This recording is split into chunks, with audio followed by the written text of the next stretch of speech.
Abasirikale 17 mu abalwanisa obutujju okuva mu kitongole ky'amagye ekikeese kya CMI bongedde okutendekebwa obukodyo bw'okulwanyisa obutujju obutabanguko wamu n'okulwanyisa ebyeyambisa emikutu egya intaneti okuzza emisango nga wano Pulezidenti Museveni abakuutidde bulijjo okubeera bakakafu wamu n'okwekkiririzaamu mu nkola y'emirimu gyabwe kubanga y'engeri yokka gye bajja okusobola okwangangamu abalabe singa wabeerawo obulumbaganyi bwonna. Obubaka buno Pulezidenti abo batisse bwe badde bakulembeddewo omukolo ogw'okubafulumya ku ttendekero lya bannamagye erya School of Military Intelligence and Security Nakasongola bamaze ebbanga nga batendekebwa. I therefore congratulate you, and as the CDF told you, be careful with your life.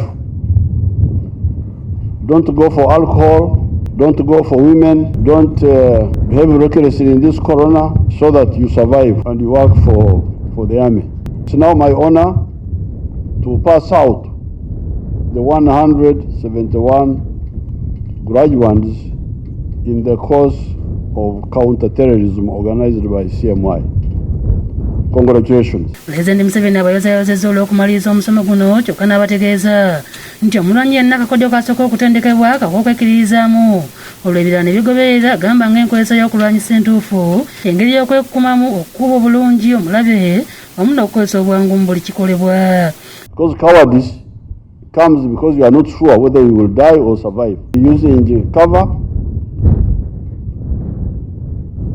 but now also using speed and what you call instinct, but in the right context. Gino Museveni asoose n'akutema vuunika ery'okuzimba ettendekero lya bannamagye lino era ng'omulimu gwonna gwakumalawo buwumbi 4.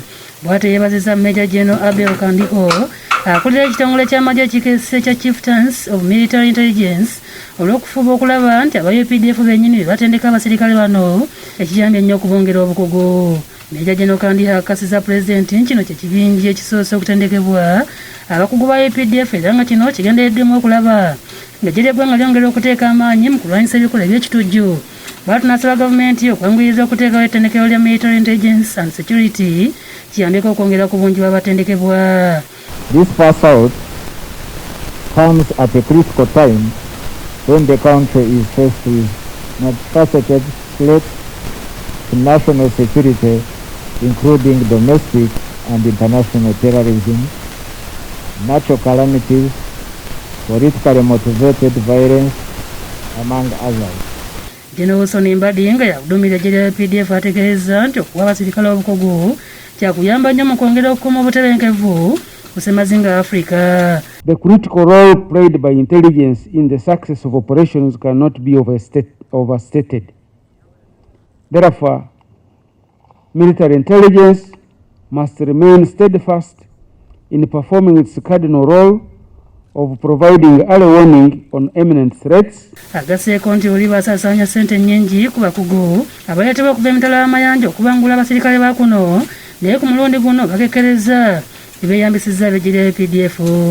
And this is a development that has greatly saved the Ministry of Defense and Veteran Affairs and UPDF in particular on the training budget.